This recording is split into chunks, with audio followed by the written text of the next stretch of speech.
I'm here at the four-wheel drive show in Victoria, and I'm talking to you about the new regulations that the Victorian government and the Roads Corporation are trying to introduce Australia-wide that's going to limit the way you're going to be able to deal with your four-wheel drive, and it's called VSB 14.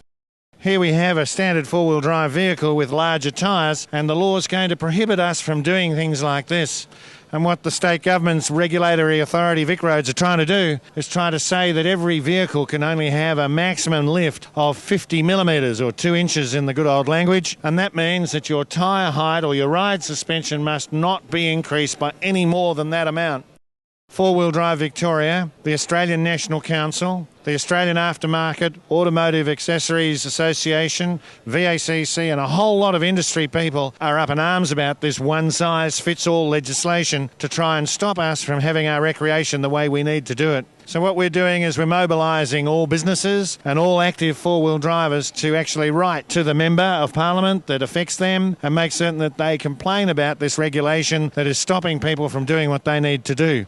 Consider this, the distance from this area here, the hub, to the wheel arch is what the regulators are trying to regulate. None of the vehicle manufacturers in the world regulate this trim height. It's not defined. VicRoads think that it's a really good idea if they limit vehicle lift to 2 inches. So you can imagine if you change your tyre size by 1 inch and you put a 3-inch lift kit on your vehicle, you will have to go and get an engineering certificate for you to be able to drive and get your vehicle registered.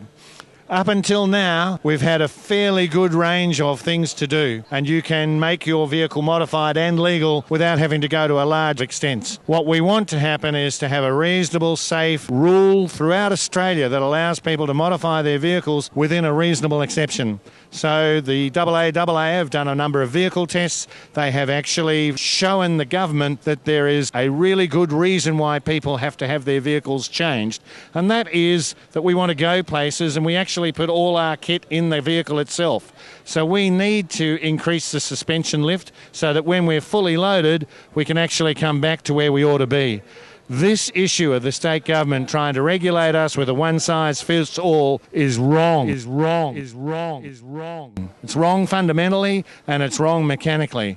You need to get on board, have a visit to the National Australia website, do anything you can to get involved, have a look at the Four-Wheel Drive Victoria website and actually get involved in this process. We need to get the message to government that four-wheel drivers need to have this flexibility for their recreation. Over to you guys.